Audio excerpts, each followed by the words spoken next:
Welcome to the Faith Forward podcast. I'm Brian. This is Mike. And if you are a longtime listener or viewer of this Faith Forward podcast, this could be a very disconcerting moment for you, don't you think, Mike? Well, there's someone missing who's usually here, and it's like when someone's not home, who's always home. It's like, oh, is it still home? Yeah, it is. But you kind of like having fun because they're not home, because you can do some stuff that maybe you couldn't do before. Well, we know where he keeps the cookies in this room. That is exactly right. That is exactly right. Well, if you are a longtime listener or viewer, you will know that John Ackerman, he hosts this podcast more often than not, and I, more often than not, sit in that seat. And from time to time, Mike sits in that seat. I've never actually sat in this seat. I've never been to a country where at the time that I've been at that country, I had a license to drive. Sure. In some ways, I imagine this is what it's like to go to England and drive on the wrong side of the road. Yeah. It's a little strange for me. Yeah, we did that my wife and I went to Italy. And when we did that, it's first of all, everything is manual, which that was a learning curve for us too. You had a manual on the other side, Manual, other side. So left-handed. It was different. Yeah, where was the clutch? Was it on the right-hand side? No, the clutch was still on the same side. Okay, so that's just still for your left foot. Yeah. That would really be disconcerting. There was just a lot going on up there. There's a lot of processing. Yeah, for the three people that listen to this who are young enough, a clutch is something we can tell you about at a different time. Well, thanks for joining us. We are now in our second week of this series that we've entitled We Over Me. And really the idea behind this series was, the series before said the resurrection rewrites our story. Mm-hmm. And if it rewrites our story, this series, looking through sections of the book of 1 Corinthians, is really about, well, how do we live that story together? Yep. And so last week I kicked off the series. This week, as again, listeners who listen to this podcast know, we are recording in advance. Right. And at least we're hoping we're recording because, again, John handles all the behind-the-scenes stuff, but the lights on the cameras and everything. I see a red light. There so you go. Good. It seems like it's working.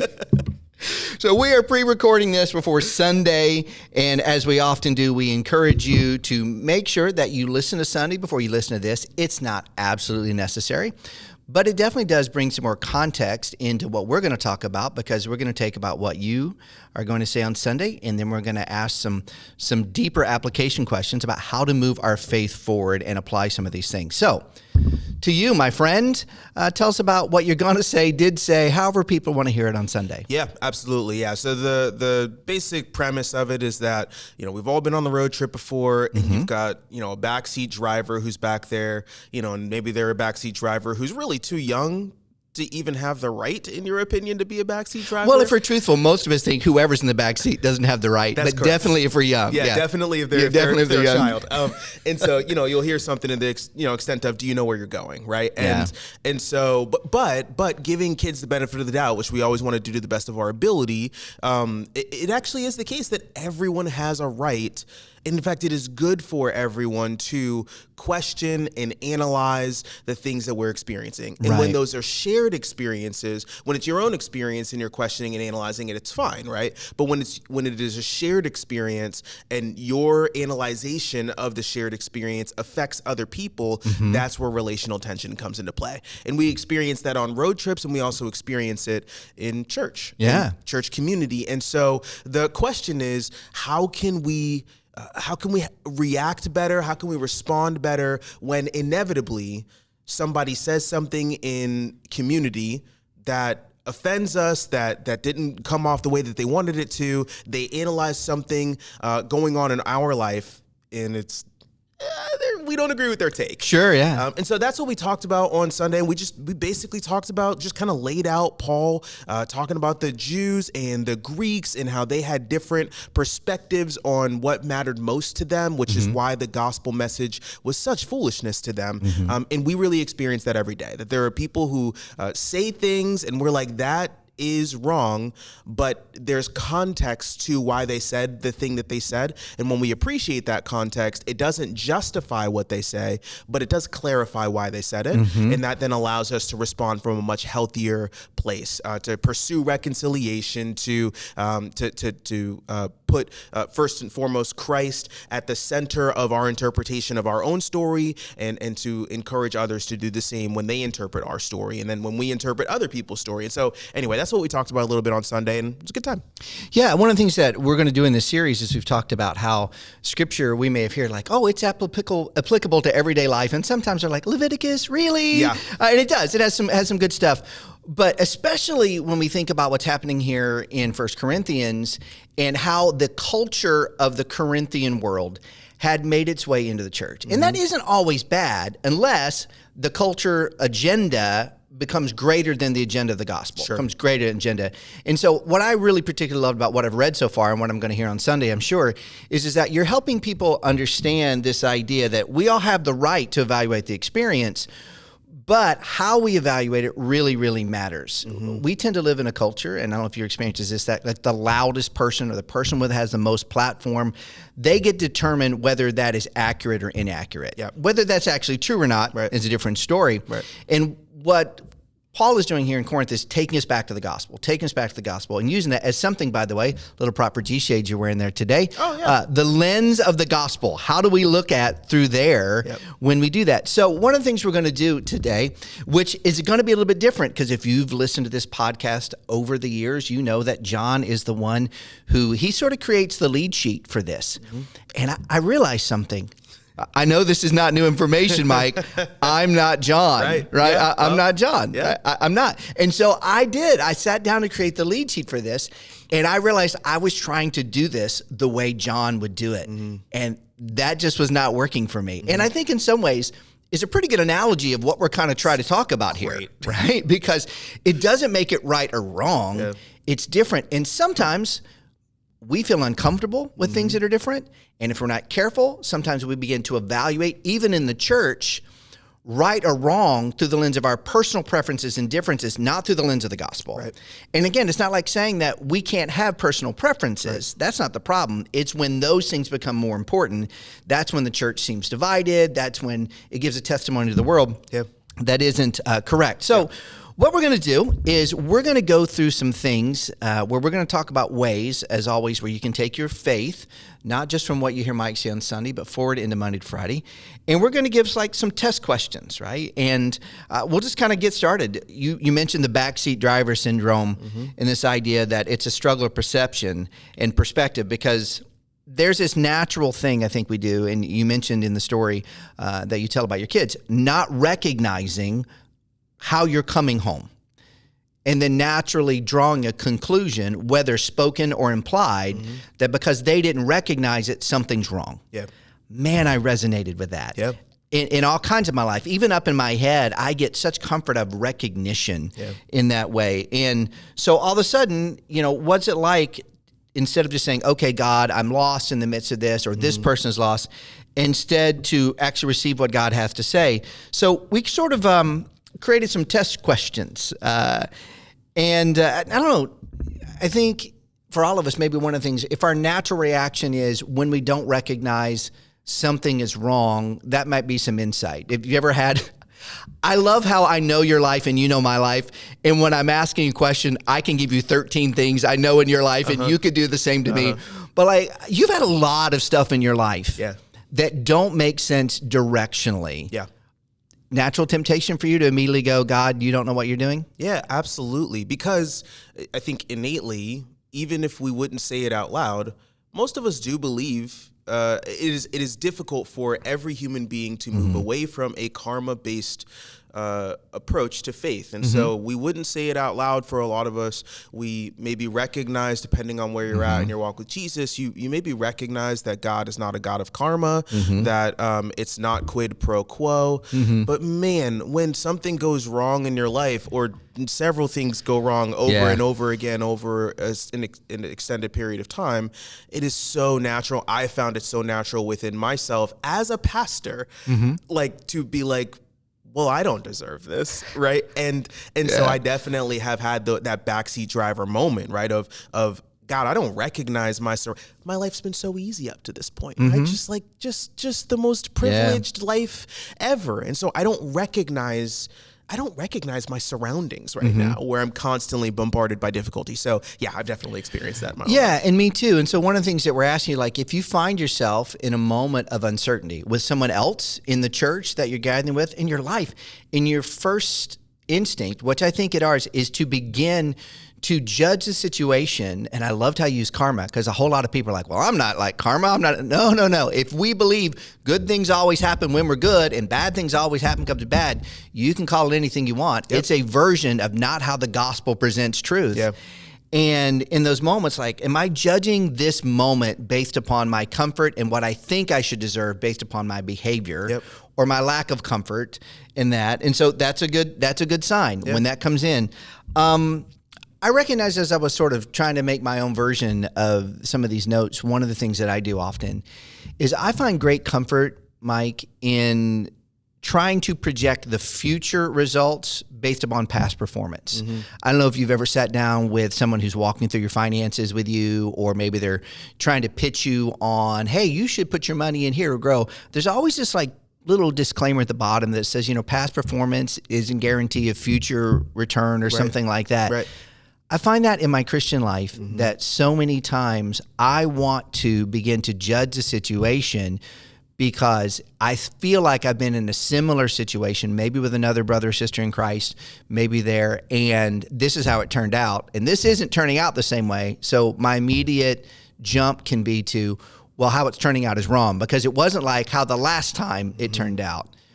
What do we do with those moments when we want to have the wisdom of our past, but not let the wisdom of our past dictate what God's doing, but actually what God is doing, listen to him instead? Does that make sense? Yeah, it is this desire within each and every one of us. See, in the human beings, we have not changed over the course of human history at our core. There are a couple of things that are very true of humans. Number one, our hearts are resistant to the gospel. We just have such a hard time with it. That's why we have to preach it to ourselves over and over and over again. But a second thing is that every human being wants to understand God. We want to make God into a very simple math problem, because that's what human beings do. We solve problems. That's like what makes human beings the apex of planet Earth, is that we solve problems over and over and over again. We solve problems.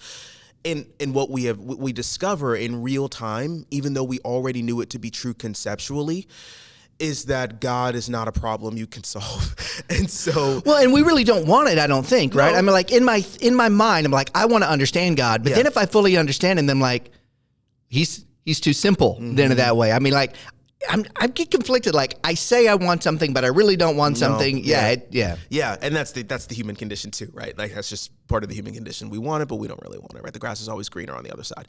But so we want to be able to predict what God is going to do, because it grants us a measure of control, of understanding. We know where it's going to come from. Depending on your temperament, you might what you're chasing after in that might be a little bit different. It might be control. It might be just a sense of harmony. It could be, a sense of order, or it could be, this is the way that I, find the most fun, right, in life, is to kind of know what's coming next. And so whatever, it might be different depending on your temperament, but like, we just want so badly for things to be predictable, even though we know that would be boring. And so that's what we're after, really, when we're trying to use our past performance to measure future success, or to rather guess what future success is going to be, is we're trying to kind of get some control over our life, and we want God to act predictably. And ironically, we don't like it when other people do this to us. We hate it when other people do this to us, when they use their past performance as to try to predict our future success. Nobody likes that. Or because someone else did this in the past, that must mean what you're doing. We'll get to that in a second. Yep. And so, all right, so if we're thinking about taking our faith forward, one of the tests that you can ask yourself when you're in the back seat, so to speak, do you begin to judge based upon, is this familiar? Do you recognize it? Does it look like something in the past? And I think this is a question that I certainly had about myself. Is like, where's that moment of uncomfortability where I'm willing to wait and see? Like, where God has said, okay, Brian, I got this. But I'm like, it surely doesn't feel like it. There's this sort of moment. Obviously, when you use this illustration with your kids, if there would have been, a more prolonged period of time, they would have recognized where they were.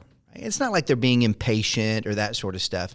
But how do we know then, Mike, where that line is when we're asking God between it's really a question of I don't really know and I'm confused and I'm lost versus we've all had that point like where someone's really asking us a question, but they're really not asking a question. They're telling us something we've done is wrong. Mm-hmm. Like, do you really want to wear that? Mm-hmm. Do you really want to wear that? I mean, that's a whole one. Tough question. That line, I guess, is something that I'm thinking about for all of us in our life. How do we begin to understand? What does it look like to be patient and listen to God instead of jump ahead? Yeah. And I don't know that any of us has a definitive, the problem with this is that every life is so individual, and what you're experiencing is so individual to you that I don't know that there's like a one guiding, this is the proverb, and if you do it at this exact moment every time. But here's what I'll say from my recent experience with this. There was last year, kind of around this time, about a year ago now, like my wife and I, we were navigating some real deep concerns about how to lead our family, how best to lead our family, and as we were navigating that, we felt so uneasy about where God was taking our family and what he was doing and what the implications of what was going on around us, of what that was going to have, the implications of that on our family. And it led us toward act, right? And just do to try to bring it under dominion, bring the situation under dominion. I think when we got to a point where we felt like what we were doing was spinning our wheels, and us spinning our wheels was us complaining to God over and over again while trying to act to control things that were outside of our control. When we got to that place where we recognized the things we're doing right now it's not working. Like this isn't bringing us peace. It's not bringing us a sense of none of this is working. It's not bringing about the result that we want. It was at that moment then that we were able to seek community and then begin to pause and receive from the Lord. And in doing so, the external circumstances did not change. Yeah. At all. But internally, we felt fine.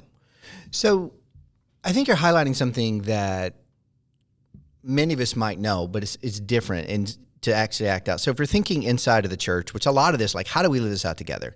And there's something really disconcerting, I think, if say you're trying to walk through with a family and someone else in your family who's also part of the church, they're not on the same page and they're butting heads. Or we have other people from the outside who are evaluating and making sort of this, assumption towards us. What does it look like to know that we can ask God, but then trust him at the same time? Because I'm that way too. If there's silence, I'm just going to do. I'm going to do. And there's a problem if I'm overdoing. There's also a problem if I'm not doing anything at all. Sure. So I think when we are highlighting this is just for us, some of the things to think about as we're in the back seat. Now, if I was John, I'd have a really smooth transition to this next part, but I'm not, right? So, but you know what? You're closer to John than I am, because at least from the hair, that standpoint, there you go. Do you wonder if he's actually going to listen to this after he gets back from vacation? I don't think so. You don't think so? No. And if John does listen to this, then he has to text each of us the word duck. And if we get that text, then we know. Then we know. Yeah. All right, little secret. And we'll find a way to let all the listeners know if that here's happens. The problem. Right. Here's the problem. I know that you've been on before, and I've not listened, and now I wonder if there's been a moment of a word like, I wonder if Brian's listening. Yeah, there's only one way for you to know. There's only one way to find out. We have not received any text from you with the word duck. Yeah. By the way, this is a side note. If you are a listener, and you can always want to get a hold of us, we say this all the time, you can send us an email, faithforward@cfcwired.org. If you listen to this podcast this week, just send us a text, or rather send us an email, duck. That'll be good. Yep. All right. You mentioned your context doesn't qualify. And if people don't pay attention, you're not saying that your context doesn't give you reasons. We do have reason. What you're saying is your context isn't necessarily an excuse to say that behavior is the way God wants us to do. Flesh that out for us. Yeah. It starts with kind of Paul's writing about the Jews and the Greeks, right? The Jews, they search for miracles. The Greeks, they search for wisdom. And he kind of just skims over it. And in 2026, American Christianity, it's easy for us to just like, yeah. But like what he's saying is something that every person reading at the time would have been like, Oh yeah, that's true. That's true. That's been true for forever. Like that's such a true thing. That context runs so deep within each of those cultures. And so then for each of them, that led to them toward barriers to understanding, appreciating, taking as their lens the gospel message of Jesus Christ. It just felt like foolishness. And so for us then, that is just so true for each of us, that we have our context, we have our story. You have your story, you have your wounds, you have the church environment you grew up with, the things that feel just so ridiculously normal to you. And then you come to discover over the course of your adult life, oh, wait, no, I'm weird. Oh, I didn't know that. I didn't realize I was weird. And so what we're saying is we don't want to discount your story. God does not want to discount your story. It's not that your story doesn't matter. Your story clarifies your perspective. It clarifies the way that you approach problems in and around you and in the lives of other people. It clarifies that. It's just that the whole message of the gospel is that your story is not the story by which you ought to live your life and base your future on, right? That's that past performance is indicative of future success. And what Jesus came in and did is said, let me reorient for you your identity, and then your future success will not be based on the performance of your past identity, but on the reality of the identity that I'm bestowing upon you. And so that's what we say when we say your story, your context clarifies but does not qualify the analysis that you bring to the table. So one of the things that I will do oftentimes when I'm working with people is I'll say, and I'll kind of break these words up because sometimes they're used synonymously, but I don't necessarily use them synonymously, rational and logical. And I'll say this, everything that's rational is logical, but not everything that's logical is rational. Right? So 2 + 2 = 4 is rational and logical. Yeah, that tracks. Right? Yeah. However, if for some reason or another you know someone in your context that always believes 2 + 2 = 5, that may not be rational, but there's a logical assumption I can make. That's how they're going to do it. And by the way, there is also something in their background that has led them to come to this conclusion that doesn't necessarily make them weird. It's just a different, inaccurate conclusion. And what would it look like, Mike, for us as the church when we run up against someone and there is tension? I remember one time, I was younger than you at the time, and I was responsible for leading a young adults ministry at the church, and we were just launching it, and my lead pastor asked me to come and preach in big service and bring my band. Bring my band, right? Sure. Now, context, right? That church said, we need this type of environment because we're not hitting those people. So he asked me to come and be young adult, because I was young back then. Great. Be young adult. Love it. And looking back, I don't think our band really did a lot. I mean, like I even asked them to wear khaki pants. I mean, like that was the step in it. But I preached, and I had a well-intentioned believer beeline for me after the service, got right up in my grill and said, what they just did was not worship. That's what they said. Oh. Okay. Now, older, more mature me would have handled it better than I did with that lady. We're not going to talk about how I handle it, right? But there was a context to that, right? Was she accurate? No, she wasn't. I mean, because I kind of not graciously point out that David danced almost naked before the Lord, and he considered it worship. Worship is about heart and those sort of things. Different time, different discussion. Faith Forward to CFC Wired if you want to talk about that. But there was a context to her. Like, she had grown up in this way. She had grown up in this way where it was organ or orchestra or piano. And there was probably someone in her environment and background that said anything different than this is not giving God the glory that they deserve.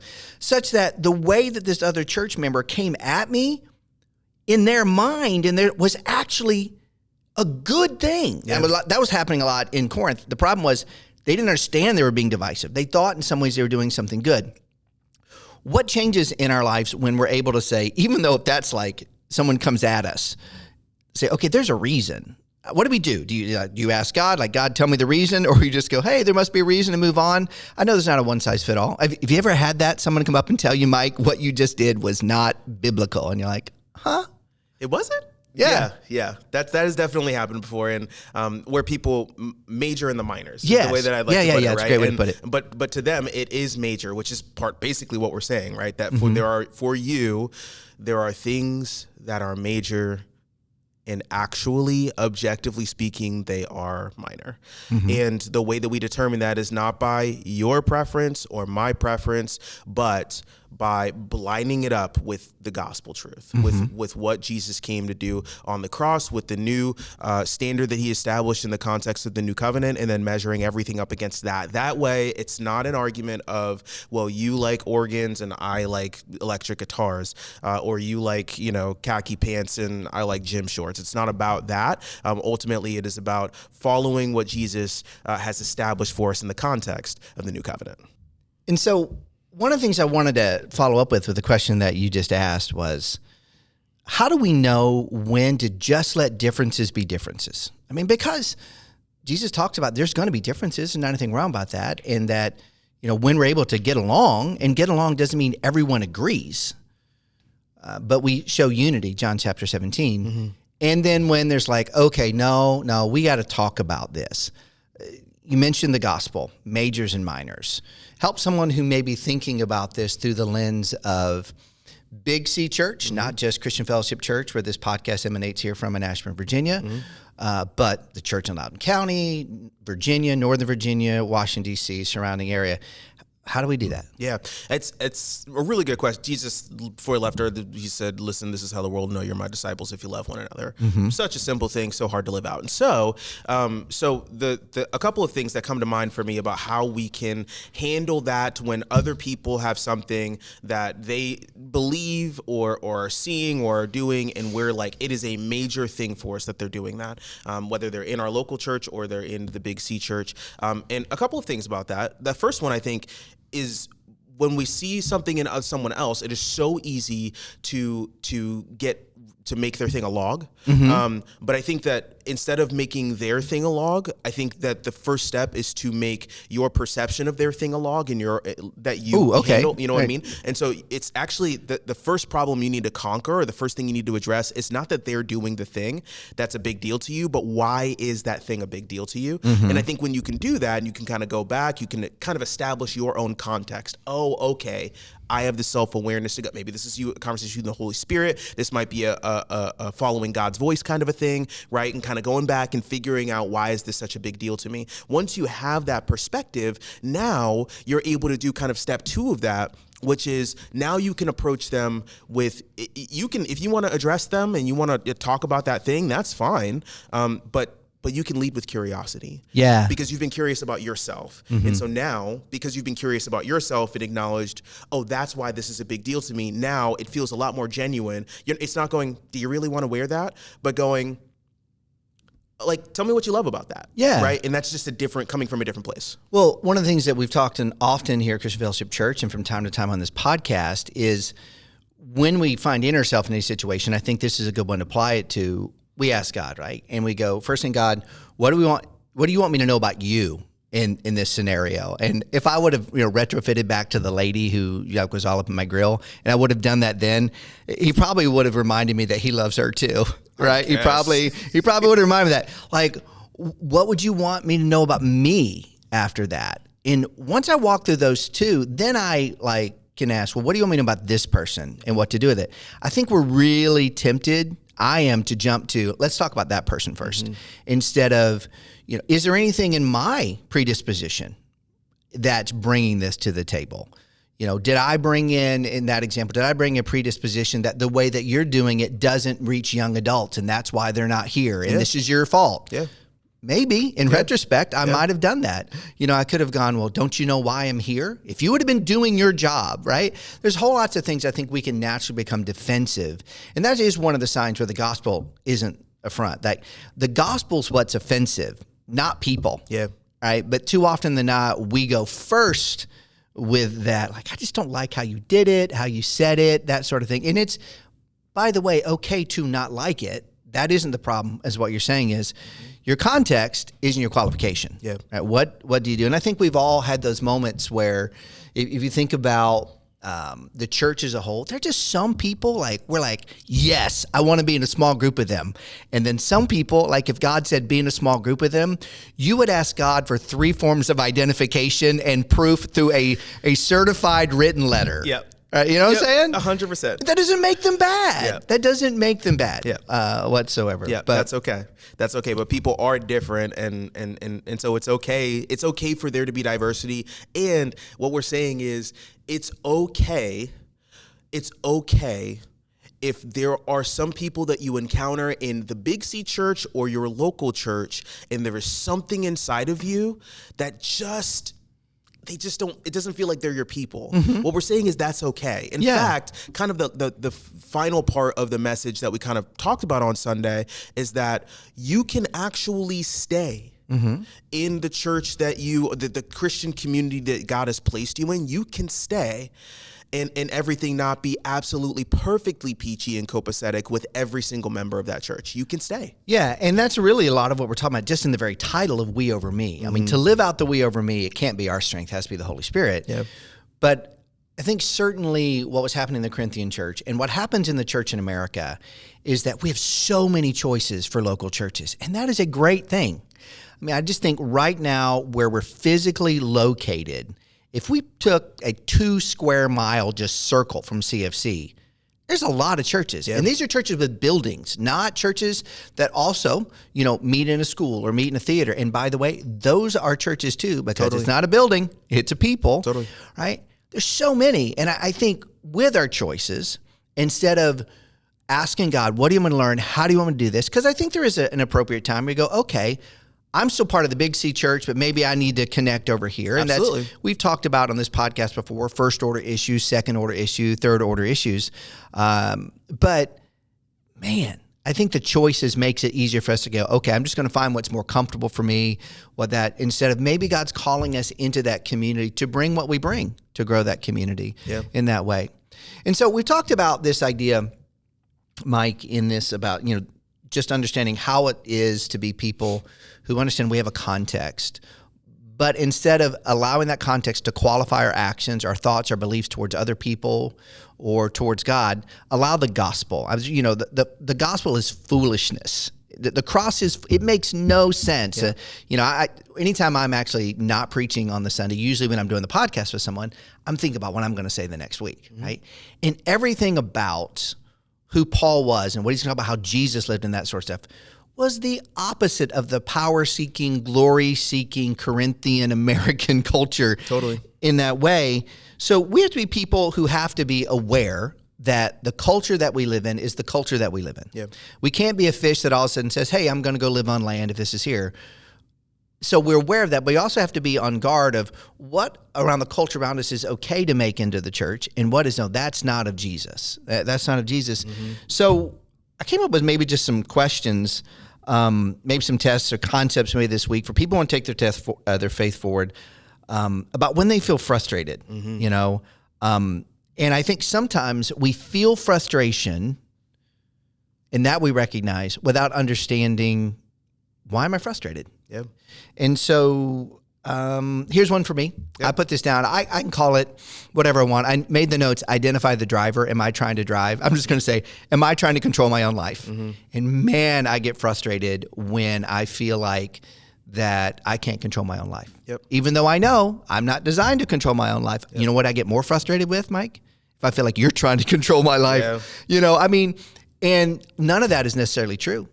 If I stop and ask God, who's the driver here? Mm-hmm. Because God could say, actually, yeah, I want Mike to lead in this, and you just need to sit back and let him drive. Mm-hmm. But, and I like you. I mean, now imagine someone who's different. I'm saying this on a podcast now. Yeah. I like you, Mike. I really do. Let the record show. Yeah, that's a reference from a very old thing you don't get. I'll show you on YouTube later. I'll show you on YouTube later. This is where John's missing in that way. So anyway, I identify. But also something else, clarify, don't qualify. What do we do with that? Because I think there's a tendency to go, oh, if they're just different, it must be okay. Yeah. It's because and that's easy to do in 2026. It's so easy to do. The relativism has been, that's been a thing for several decades now, where it's kind of surging. It's not getting better, right? It's not getting better that this kind of know your truth or speak your truth, that kind of vibe, right? And so the idea that everything that is different is okay is so pervasive in our culture, and in order to be accepted in our culture, it is the best way to do that is to just go, everything that everyone does is okay if they want to do it, or if they think that it's right. The problem is none of us actually believes that at our core, because you have experienced it when other people are doing something that hurts you. It hurts you. And for them to go, no, that's just who I am, right? I think that is, then you feel hurt by that, and you go, well, no, that wasn't okay. This is why it is so important for us to. Christianity is so inclusive. It is so bringing people in and all that kind of stuff. However, it is so important that we not say everything that anybody ever does, as long as they've got a story to back it up, is totally fine, because that's actually not what Jesus. That's not what Jesus was talking about when he was kind of bringing people in and kind of being, because the Jewish culture was very much like drawing lines in the sand around a whole lot of stuff. And Jesus came in and kind of widened the circle. And so then it's easy for us to go, oh, we're just supposed to widen the circle to everyone. But what Jesus is saying is your context, it does clarify, but it doesn't qualify. So here are the things that matter most. And then Paul kind of teases that out over the course of the New Covenant. Here is what it means to live a gospel-centered life. There is still something to be centered around. Yeah, I think I could hear you say that. And almost like one of the tests for us is, are we allowing our experience to automatically, we assume that that's truth? Yeah. Like, so almost like know your experience, but then test it against the gospel to what is true in that way. And so we're certainly not saying in a church, well, as long as you have a contextual reason to believe that, don't deal with it. We're not saying that, but I think there are some things like, I like this and I like this, or I choose this, or I choose this. They're really not gospel issues. In those cases, we have to be able to figure out what it looks like to live in peace and harmony, right? Yeah, absolutely. And it's this idea of yes, you have this thing that matters most to you, or this thing that you're really passionate about, or this thing that happened to you when and it taught you something, or something that has happened to you over and over again in life that has taught you something about how to treat other people. I'll give a really concrete example of this. For some of us, we have been opened ourselves up to people, and over the course of our life, you open yourself up to somebody, they earn your trust, and then they betray that trust. And that when that happens over and over again, you learn the truth. You may start to internalize the truth. I have to wall myself off from people. Great example. Down the road, now you're in church community. It's been 10 years since the initial thing happened to you. Now you're in church community with someone, and you're walling yourself off is creating conflict in your relationships with people within your Christian community. It is so easy to go, well, that's just who I am. But and so what we're not saying is, well, the things that happen to you are not true.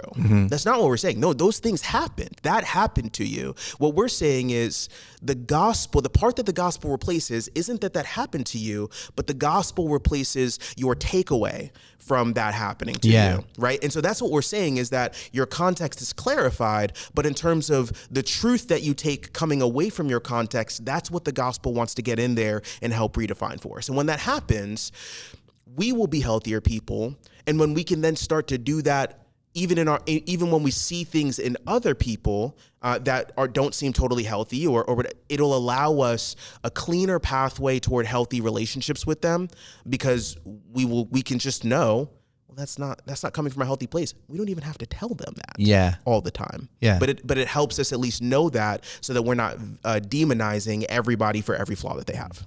What you're saying reminds me of something else Paul wrote when he talks about speak the truth in love. And I think there's some people who could be listening to this, and their natural tendency is like, I'm not going to, in this difficult situation, I'm not going to deal with it, no matter what it is, even if it's a gospel issue, because they don't like tension. Then I think there's some people who hear that verse and go, speak the truth in love, and go, like, that shirt looks really bad, but I love you, brother. Like, they use they use that as an excuse to say anything they want, and then sort of slap an I love you on it. But actually that verse, speaking the truth, isn't about the color of your shirt. the context of that verse is the gospel.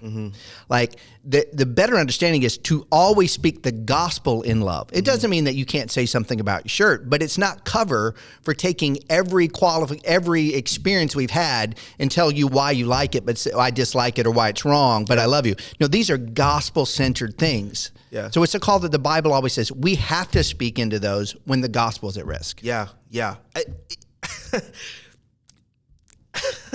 We do this all the time when we say things. As soon as if I discover something to be true about you, then I feel like I have to tell you immediately. Oh my goodness gracious, yeah. Right? As soon as it dawns on me, oh my gosh, you're rude. Like, you're like, I have to tell them that they're rude. I have to, because I just discovered it. Part of recognizing or reprogramming, like understanding that God is in the driver's seat, is appreciating that God in the driver's seat of our lives, he does not dump every truth on us as soon as he realizes it. If that was the case, it would be dumped on us immediately. As soon as we come to faith in Jesus, every true thing, every deficiency that we have that needs to be reformed and transformed into Christ likeness would be dumped on us by the Holy Spirit immediately. But God doesn't do that. He doesn't. And I think a good question to ask, if you understand that tension, is why do I feel like this is what I need to do without asking God? It always blows me away when Jesus actually did know everything and didn't say everything, because he says he only did what the Holy Spirit asked him to do. Yeah. I'm one of those people that why I feel like I need to say things is because I'm a performance-driven person, and if I'm not careful, I can get my identity from performance, right? So I naturally think I need to talk to you about performance, even if God does, and it doesn't have anything to do with rude.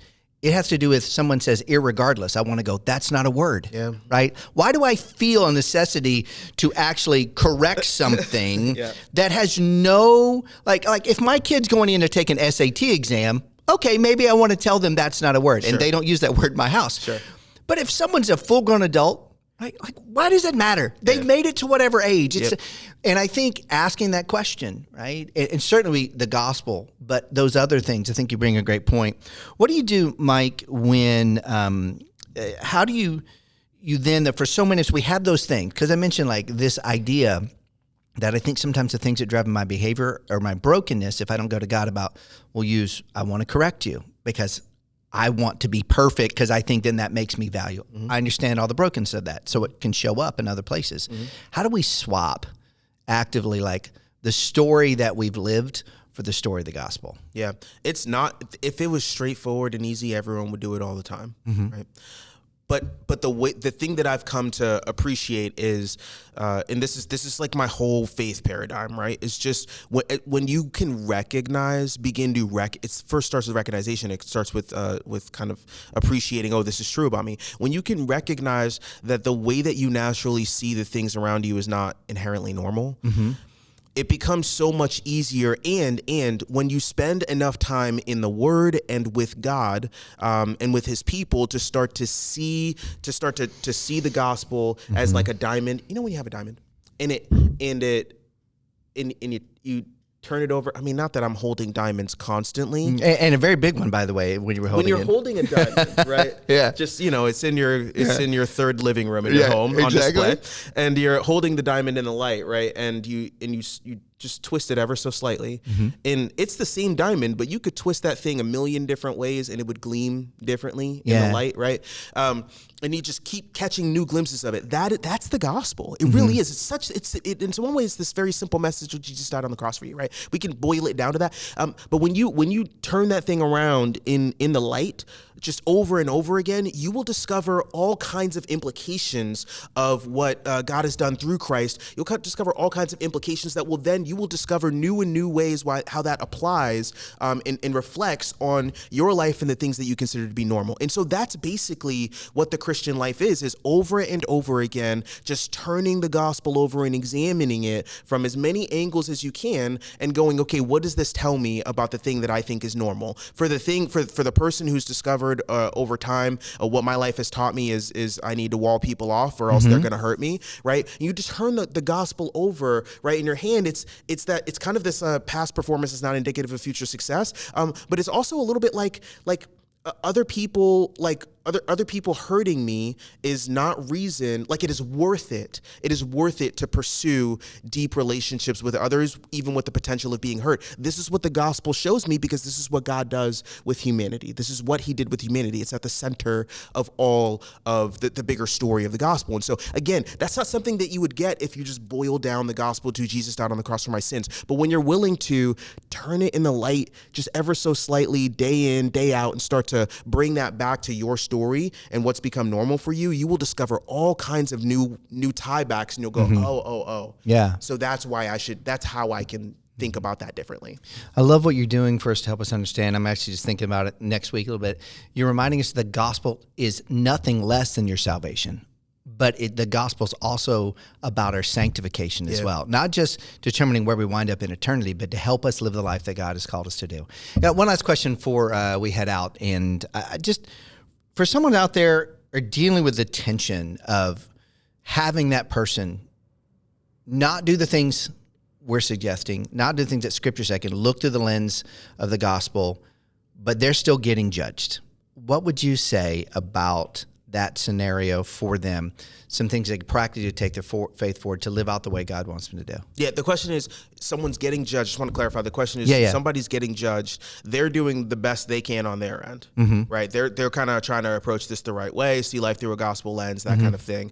But they are in a community where they're still being treated poorly. Yeah. What would you encourage them to do? I mean, let's assume that they understand that there's a context for that, even though it's not a gospel context, and they understand that, okay, this is uncomfortable. Any suggestions? Yeah, the biggest thing, and Romans tells us this in Romans 12, is that we're taught to, in the context of the new covenant, do in as much as it is possible, do everything you can to live peaceably with all men. Yeah. Right. And so, I love the way that verse is structured. I love the way that Paul lays it out. I love how specific the wording is, because the clause in the beginning, as much as it depends on you. Yes. Oh, that's so important. That's so hard to live out, right? We feel like, well, that means I have to live peaceably with all men. If you are kind of a guilt-driven person who takes everything on your shoulders to fix, then you might feel like the verse says, live peaceably with all men. But actually what Paul says is, as much as it depends on you, live peaceably with all men. So what that means is, it's not that you have to sit there and you just have to be, in a situation where you're just constantly being, ragged on for forever. No, it is speak the truth in love. You get to a point, you allow them grace, but then you get to a point, and that point is going to be different depending on the situation, but you get to a point where you speak the truth in love to this person, the people around you who maybe are doing these things that are making it difficult for you to exist in genuine Christian community. You bring it to them. Hey, this is kind of what I'm getting from you. It feels kind of like I'm curious, like, where's that coming from for you, right? And you start to have those conversations. And if after having those conversations, you try it out a couple of times, you have a couple conversations, you forgive, right? You try again. You may get to a point where you go, I'm having a hard time. God wants me to live in community with others where I'm known and I know them fully, so that I can become more like Jesus. I'm having a hard time doing that in this environment. And then you may get to a point where you feel like God is going, okay, it's time to move on. Yeah. Right. And I think it's important that we say that in this, because it'd be easy for someone to walk away from this sermon and this podcast and go, I'm trapped. Sure. Well, I think there have been people intentionally and accidentally as well manipulated people to go, just take it, that this is just what it means, stay in something that isn't unhealthy. And I'm sure that's a conversation we could have more so. But hey, man. We made it, I think. We made it. We're not quite done, but we're pretty close. So if there's something that you would have liked to hear more, I know there's all kinds of stuff that Mike hit on that I would have loved to dive in more, and you would like to hear more from Mike or hear from me, just remember, you can always email us, faithforward@cfcwire.org. And you don't necessarily have to email us with a question. You could just email us with one word this week, duck. I would love for John to open up his email and see a bunch of just one-word emails that just say duck and him have no clue what that is. That would be great. That would be incredible. Yeah, I'm pretty sure after doing what we've done, he's never going to let us do this without him around anyway. But it was fun while it lasted. Until possibly the next time it may ever happen, and this is like number 176. So at number, I'm going to do the math real quick. At number 352, it'll be again me. We will see you in 3 years. That's right, Brian and Mike. And until then, Thanks for joining us.